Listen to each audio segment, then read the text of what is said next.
This is the second video of the first day of 3-1. Okay, so we're just continuing on with transformations and just naming them. And then the last one we'll look at actually graphing them. And then we'll move on to some other things, which is good. Okay, so what we're going to do is we're going to move to the left 4. So we got y equals 2. It's the x plus 4 minus 1. So the plus 4 should move it to the left 4. And the minus 1 should move it down 1. All right, the next one was y equals negative 5 times 2 raised to the negative x. All right, so this was, I was kind of mean on, but not really. Okay, so this guy is going to reflect it over the y.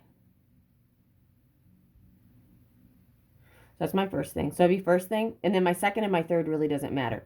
So the first thing is going to reflect it over the y. And the reason it's going to reflect it over the y-axis, you guys, is because the negative's on the inside. Then we're going to have a vertical stretch of 5.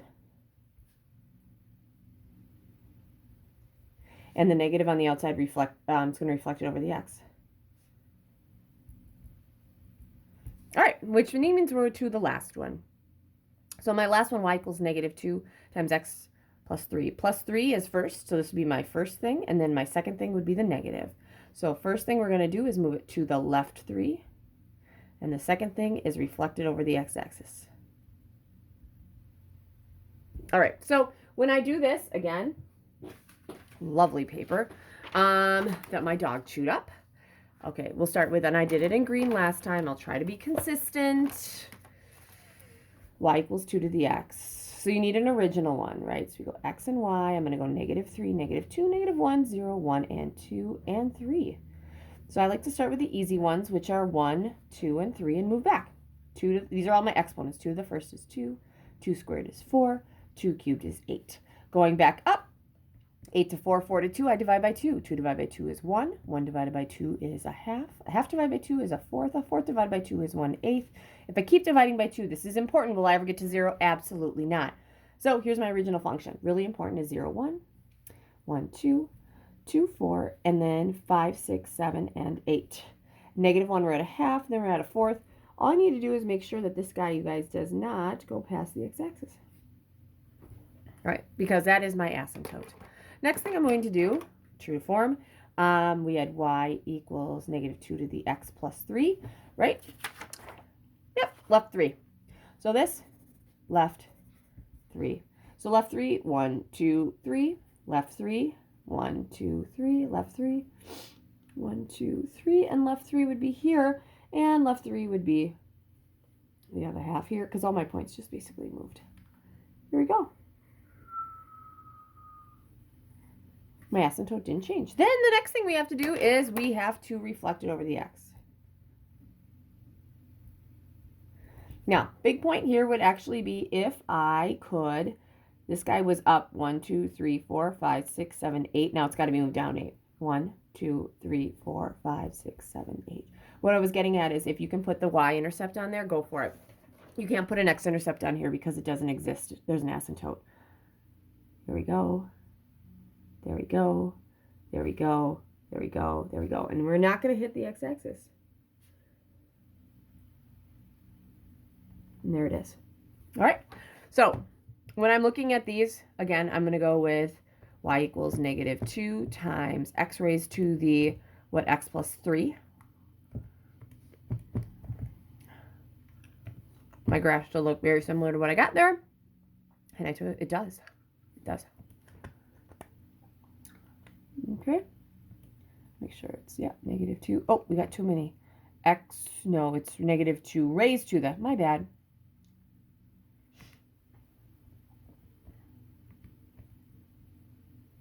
I think I'm okay with that. There we go. That's better because I was kind of crunched up there. So we should have something at 0, negative 8. I do. All right, there you go. Love it. Okay, so that's the graphing portion of my little spiel here. All right, now, guys, so that takes me through the end of these pages. The natural base of v I said I was going to talk about next.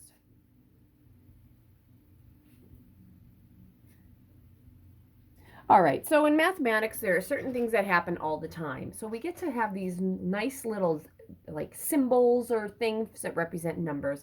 So if we were in class, I'd ask you, okay, in geometry, tell me something like a thing, a symbol that represented a number.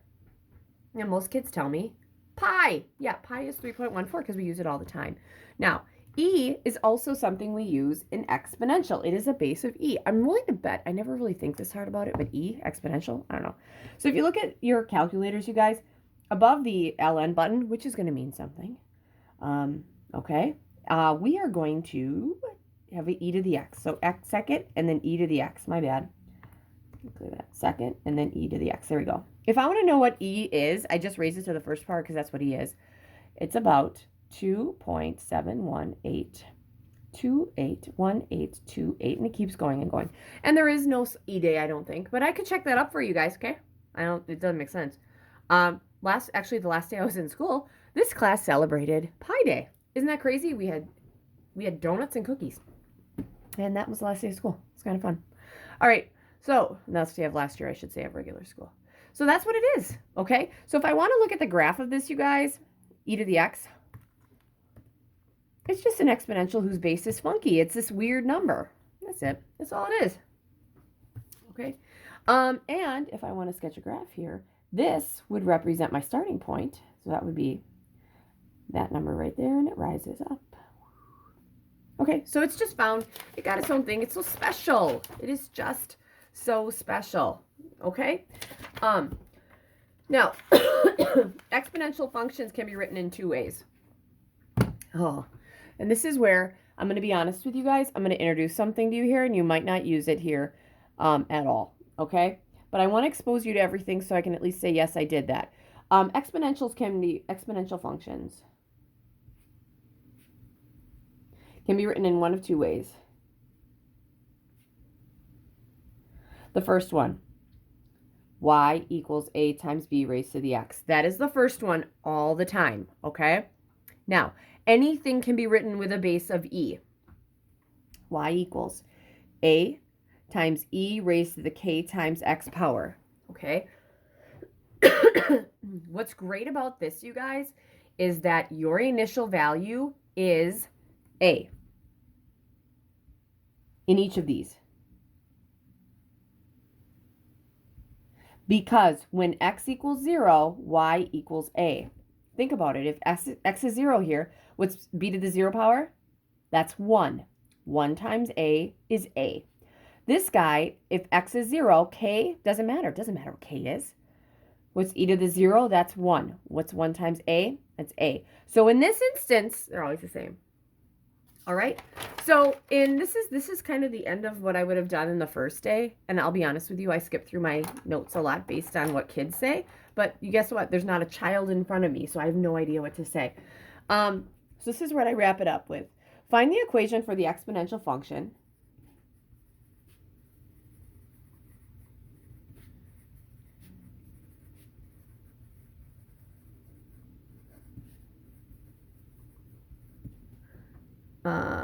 Containing 3/8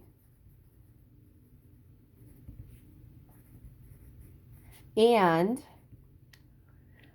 6/300. Now, if I'm kind of visualizing how class could possibly go, I could actually have you guys do the first video, and then this one we'd pick up something like this. So here's what I'm going to do. I'm going to show you guys how to do this in both ways using this one, and that one is probably going to be the only one I'm going to focus on. And then this one we don't really use that much, but I do want to show you how that works and how it exists. And I'm going to put both of them in my calculator. I'm going to show you the numbers are super similar, and we are going to be great. All right. You also have, so here's the thing. I'm going to use a weird kind of substitution, or I'm sorry, elimination. Kids like this. So it's containing 3/8. So what I'm going to do is I'm going to use y equals a times b to the x. This is my first method. This will be my first method. I'll do this next, okay? I'm going to substitute. I'm going to write two of them. Y is 8.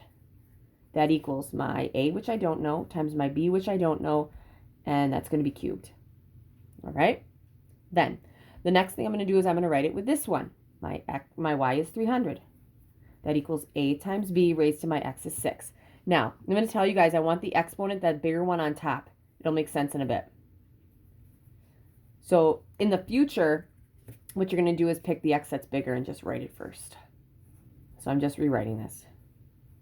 All right. So exponentials have this weird kind of elimination, you guys. Here's what I'm going to do. It's going to be so much fun. I'm going to take these guys, I'm going to divide them. So exponentials you can divide. Oh my goodness, 300 divided by 8. I may have not been kind. Oh, 37.5. That's actually good. So I'm going to have 37 and 0.5. I'll do that. So I can use that. If I can't use a decimal, you guys, I would leave it as 300 over 8. Or actually, it would probably be 150 over 4. Or no, not even that. It'd be something different than that. Now, here, don't these a's divide out? Now, these 3 b's divide out with these 3 up here. That's b cubed. All right.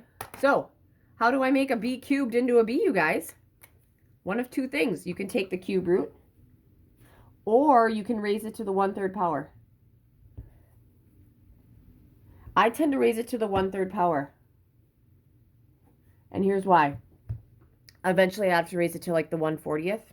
Rather than finding this root thing with a 40, I just don't worry about it. So I go 37.5. I'm going to raise it to the 1 divided by 3 power. If you have one of those, some of you guys bump it up. And it's about 3 now. Here's where you're going to be not happy with me. B is about, I go 4 decimal places. 3.3472. Because we're dealing with statistics eventually, or real life problems, we have to use this. Now, this should not be rocket science to you guys. How do you find the B or the A? You substitute back into B and you solve it. So I'm going to put this back into one of these. I'm going to put it in the top one. So 8 equals A times 3.3472 cubed, right? When I just divide both sides by 3.3472 cubed,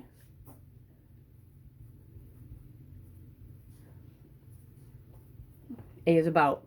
Now, here's what I do, guys. I'm going to take this, since this is the answer I have, you have a choice.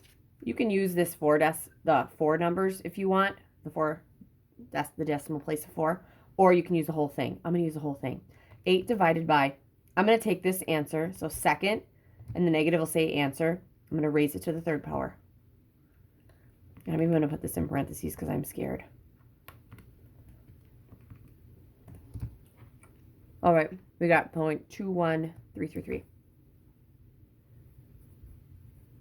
And it keeps going. Go 4 decimal places, so this is going to be y equals, we're going to pray this works, 3.3472 times 0.21. Wait, no, it's the other way around. My bad. Bad me. Bad me. My A is 0.2133 times my B, which is what? 3.3472, and that's raised to the x. Now, your algebra teachers would say, hey, check that back in the other one. No, let's use this. 0.2133 times 3.472 raises to the x power. Let's see if I get these points. Oh, I pray. Oh, we got to go to the other side. 3.8. Hey, 3.7. That sounds good because it's really close. This one I'm not going to be super picky on it being exact because I had to use decimals. I had to estimate. So that's close. 6,300. Ooh, 299.97. I'm feeling good about that. Go me. I'm going to be honest with you guys. This is the way you need to do it. This is the only form you have to do. You don't have to do this, but because I want to show you how smart I am, I'm going to do that one. Just kidding. I'm not that smart. I made some silly mistakes last week. You guys know it. So second one.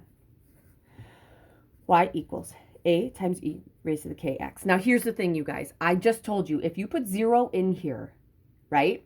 This whole thing, e to the 0 is 1. Y is A. A is our starting point. It should be the exact, so when x is 0, y is going to be the same thing here. You can go through all the math if you want to. I don't really care. But I know my A value is 0.2133. It's the exact same.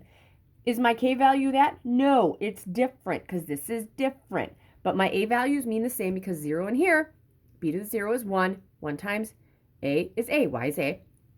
K times 0 is 0. E to the 0 is 1. That's Y equals 8. It means the same thing. So I'm just going to substitute this guy back in. I'm going to see what happens, okay? So I'm going to, oh, this is fun. This is just bringing back memories. Y equals 0.2133 E raised to the kx power. All right? So, I need to figure out what my k value is. So here's what we'll end up having to do. I'm just kind of looking to see what I am. Oh, I know what I'm doing. Sorry. I need to choose a point because I have too many things that aren't here. Okay. You can choose whatever one you want. I'm going to use the smaller one because I'm going to use my calculator because you guys can't mathematically do this. This is why we really don't focus on this one. Y equals 8 equals 0.2133. E raised to the, I don't know the K, but I know my X is 3. So I'm going to say 3K. All right. Now, what I'm going to do is I'm going to put this guy, because we don't know how to find exponents. We haven't done this. This is going to be Y1. This is going to be Y2. And I'm going to find an intersection. All right, here we go.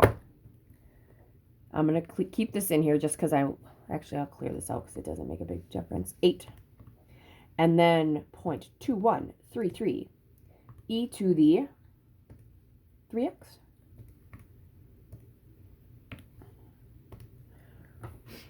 Okay, my intersection, there's my line. Right there.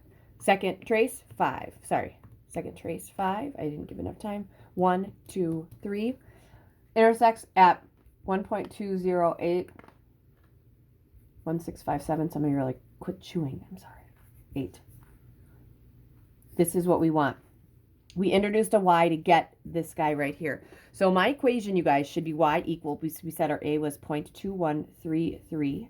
E raised to the, my k value is this thing, 1.2082, because I'm rounding it to the nearest 4 times x.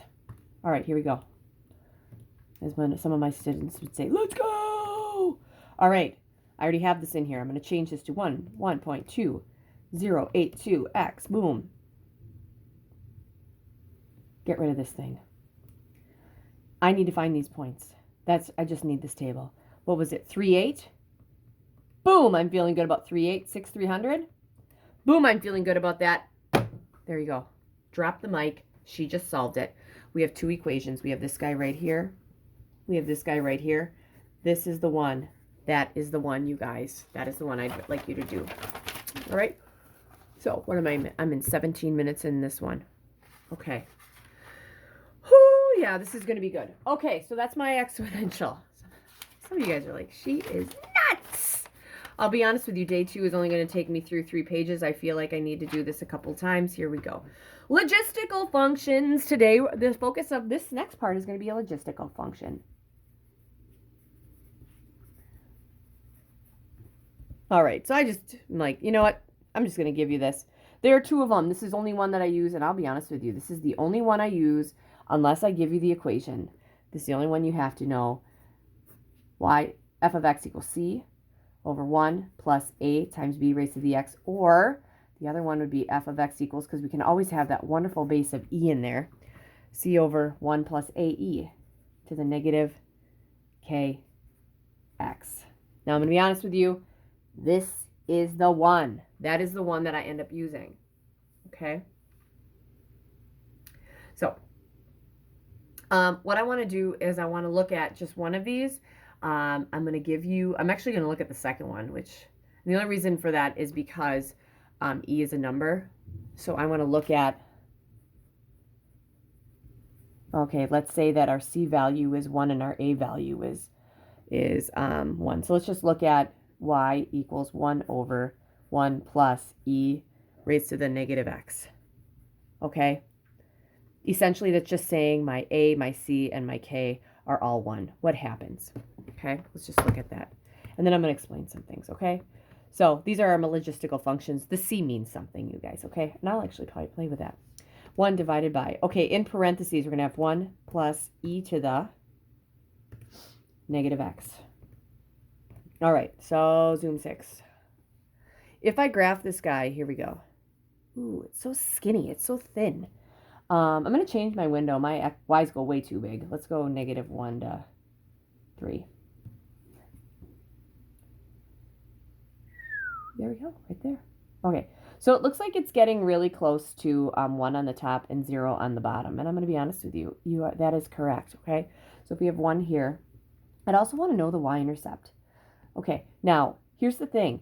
This is like a 1 here, you guys. It's pretty obvious the starting point's not 1, it's 0.5.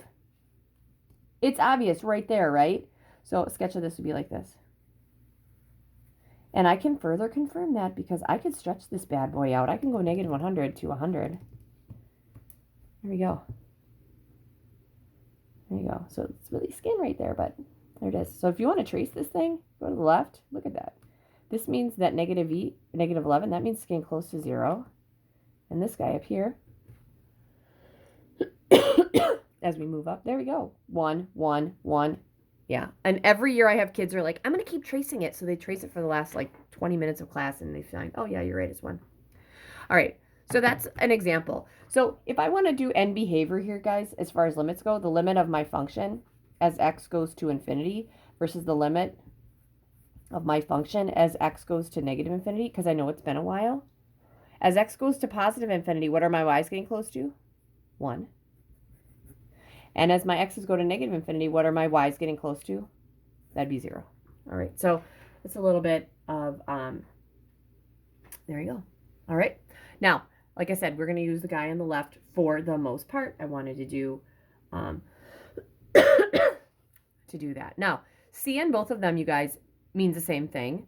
I'll be honest with you, I don't do too many with this one that I really couldn't feel comfortable telling you. Actually, A is going to be the same, I'd assume.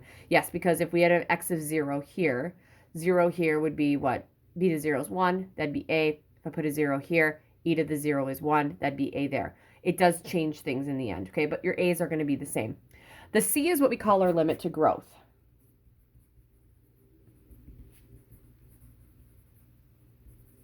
And I'll show you what happens.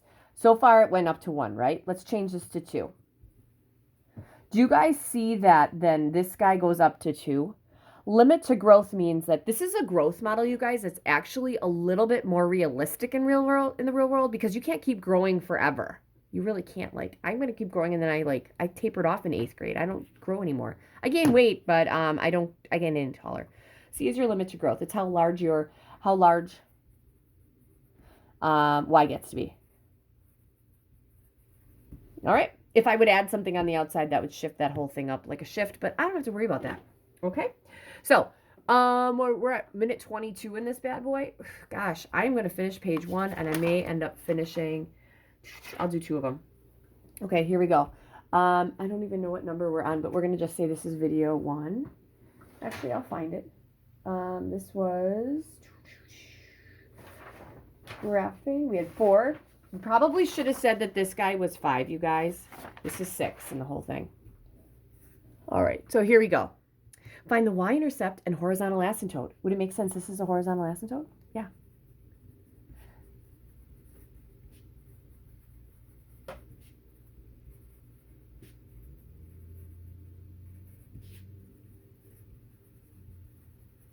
All right, A.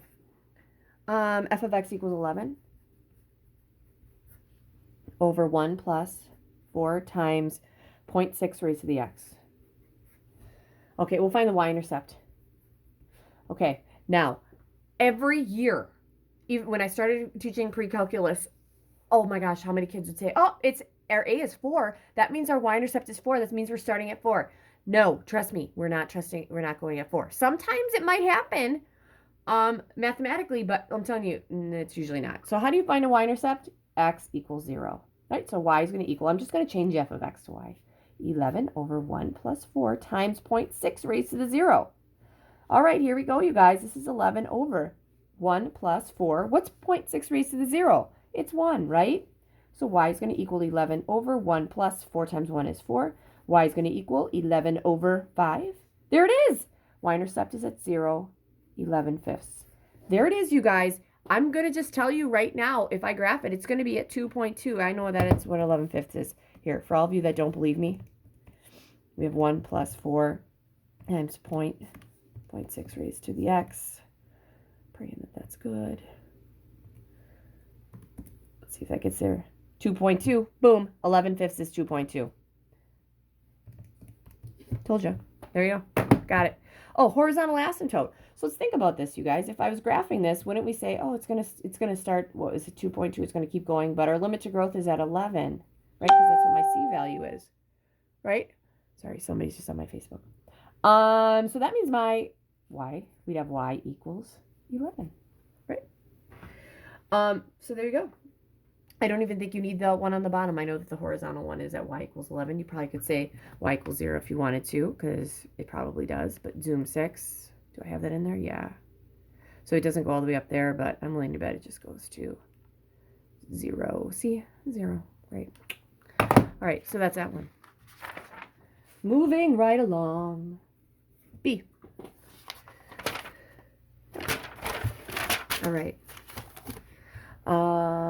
We have, oh, of course I had to do this too. Just in the event, you know, that we have some problems with e's, because that's one thing I don't like about this, is that sometimes I don't get enough of one kind of problem. But I can ask you this. All right, y-intercept. X equals 0. Here we go. Y is going to equal 33 over 1 plus 3 times e to the negative 2x. E to the negative 2 times 0. My bad. So this is going to be y equals 33 over 1 plus 3. Negative 2 times 0 is e to the 0. Y equals 33 over 1 plus 3 times e to the 0 is 1. You don't have to have all these steps. 1 plus 3 times 1 is 3. Y equals 33 over 4. That's good. That's my, so 0, 33 over 4. All right, which is what? 8 1/4, which I have written in my notes. I'm feeling good about it. All right, my horizontal asymptote, you guys, if I grew this thing, we would have it like 8 whatever, and it'd keep going up to what? 33. There it is. All right. So there you go. Okay. So here's what I'm going to do now. My last two examples have to do with population growth. Ooh, we love that. I know how much you guys are going to enjoy that. And then I have a logistical function, which is really going to be the focus of section 3.2. So I'm going to do those two examples on my next video. See you on the next one.